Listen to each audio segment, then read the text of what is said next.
السلام علیکم، welcome to Sharjeel TV. آج ہم عرب اسرائیل جنگ کے متعلق کچھ حقائق کے بارے میں بات کریں گے۔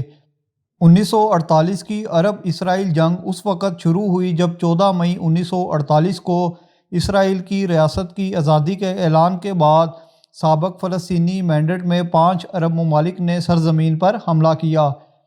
1947 اور پھر 14 مئی 1948 کو امریکہ نے اسرائیل کی عارضی حکومت کو حقیقت میں تسلیم کرنے کی پیشکش کی تھی، لیکن جنگ کے دوران امریکہ نے تمام جنگجوؤں کے خلاف ہتھیاروں کی پابندی برقرار رکھی۔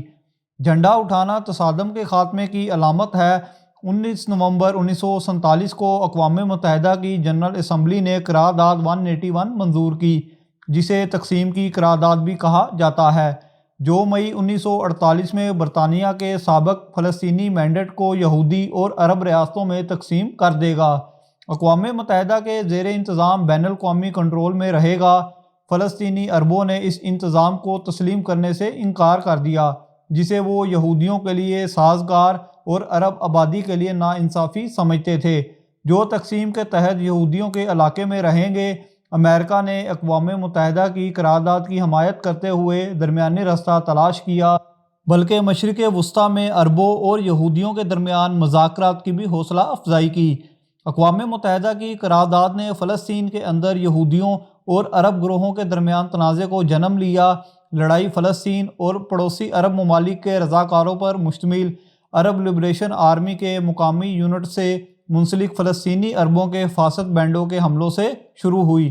ان گروہوں نے یہودی شہروں، بستیوں اور مسلح افواج کے خلاف اپنے حملوں کا آغاز کیا۔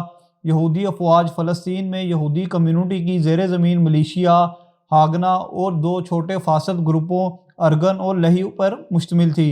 عربوں کا مقصد ابتدائی طور پر تقسیم کی قرارداد کو روکنا اور یہودی ریاست کے قیام کو روکنا تھا۔ دوسری طرف یہودیوں نے پارٹیشن پلان کے تحت انہیں الاٹ کیے گئے علاقے پر کنٹرول کرنے کی امید ظاہر کی۔ اسرائیل کی جانب سے 14 مئی 1948 کو آزادی کا اعلان کرنے کے بعد دیگر افواج کے ساتھ لڑائی میں شدت آ گئی، جو فلسطینی عربوں کے ساتھ مل کر سابق فلسطینی مینڈیٹ کے علاقے پر حملہ آور ہوئیں۔ 14 مئی کے موقع پر عربوں نے تل ابیب پر فضائی حملہ کیا، جس کی اسرائیلیوں نے مذمت کی۔ یہ کارروائی لبنان، شام، عراق اور مصر کی عرب فوجوں کے ذریعے سابق فلسطینی مینڈیٹ پر حملے کے بعد کی گئی۔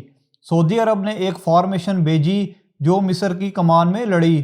ٹرانس جارڈن سے برطانوی تربیت یافتہ افواج نے بالآخر تنازع میں مداخلت کی، لیکن صرف ان علاقوں میں جو اقوام متحدہ کی تقسیم کے منصوبے اور یروشلم کے کارپس علیحدگی کے تحت عرب ریاستوں کے حصے کے طور پر نامزد کیے گئے تھے۔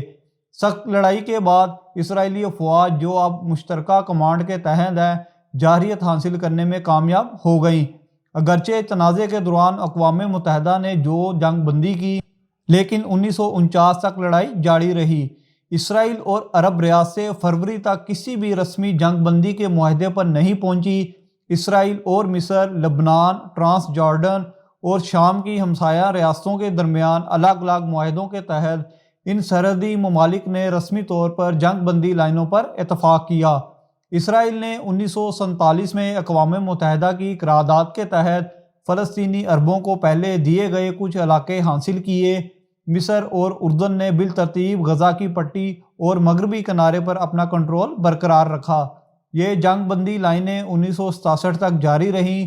امریکہ براہ راست جنگ بندی کے مذاکرات میں شامل نہیں ہوا، لیکن اسے امید تھی کہ مشرق وسطیٰ میں عدم استحکام سوویت یونین اور امریکہ کے درمیان طاقت کے بین الاقوامی توازن میں مداخلت نہیں کرے گا۔ نئی مزیدار اور دلچسپ ویڈیوز کے لیے لائک، شیئر، کمنٹ کریں، چینل کو سبسکرائب کریں اور بیل آئیکن کے بٹن کو پریس کریں۔ خوش رہیں۔ اللہ حافظ۔